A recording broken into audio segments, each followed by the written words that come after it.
2019년 7월부터 시작된 일본의 경제보복. 양국 간의 갈등이 있었음에도 불구하고 한국의 경제는 생각보다 큰 흔들림 없이 꼿꼿한 장승처럼 버티고 있습니다. 특히 한일 경제전쟁에서 조선 신조 발주 시장은 예외인 것으로 보이고 있습니다. 최근 일본 최대 민간 해운사 니센카이온이 현대중공업에 초대형 가스 운반선을 발주한 것으로 알려졌습니다. 이는 지난해 초 한 척과 말에 두 척을 발주한 물량으로 총 3척입니다. 니센카이온은 지난해 말 일본의 선박을 만드는 대표적인 회사였던 자국의 미쓰비시 중공업과 가와사키 중공업에 두 척의 발주를 했던 물량이었습니다. 그런데 어떠한 이유로 취소를 해버리고 한국에 새로운 오더를 냈을까요? 일본 큐슈 나가사키의 미쓰비시 중공업이 세운 일본 최대급 조선소인 나가사키 조선소의 고야기 공장이 한국의 LNG선에 밀려 결국 매각되면서 더 이상 LNG선을 건조하지 못하게 됐기 때문입니다. 이번 매각을 통해 미쓰비시 중공업은 LNG선 사업에서 철수를 하게 됩니다. 결과적으로 한국 업체와의 경쟁에서 밀리면서 2015년을 마지막으로 LNG선 신규 수주를 하지 못했고 지난해 9월 이후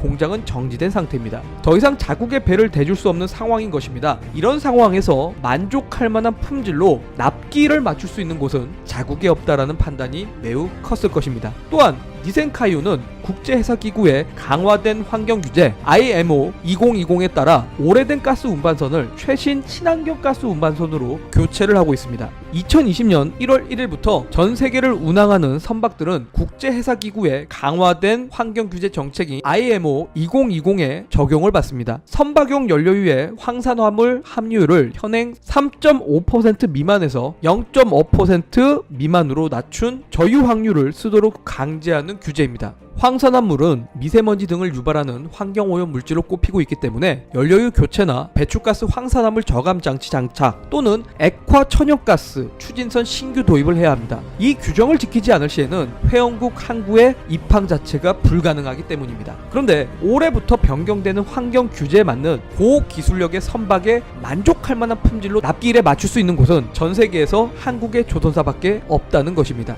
이번에 현대중공업에 발주한 VLGC는 스크러버를 장착하는 모델이 될 전망입니다. 이번 계약에 따라 현대중공업은 2022년까지 대형 LNG선 3척을 니센카이온에 인도할 예정인데요. 사이토 다모츠 일본 조선공업회 신임 회장은 지난해 6월 취임 회견에서 압도적인 조선그룹이 탄생하는 것은 매우 위협적이다며 각국 공정거래위원회가 이를 그냥 지켜보지 않을 것이다 라고 언급을 했었습니다. 이렇게 일본은 한국과의 경제보복의 일환으로 2년 연속 수주 실적 1위를 달성한 한국 조선업계를 향한 견제를 지속해왔습니다. 하지만 일본은 한국과의 갈등 양상 속에서 글로벌 신조시장서 기술력을 앞세운 한국 조선업계의 손을 뿌리치기에는 득보다 실이 더 크다고 판단을 내린 것으로 보입니다. 세계 속에서 뒤처지지 않는 한국의 기술들이 꾸준하게 성장할 수 있게 응원의 메시지를 보내고 싶습니다. 조만간 다른 영상을 통해 인사드리겠습니다. 궁금한 점에 대한 댓글은 언제든 환영하니까요. 아래 댓글을 달아주시길 바라고 좋아요와 구독 버튼을 꼭 눌러주시길 바라겠습니다.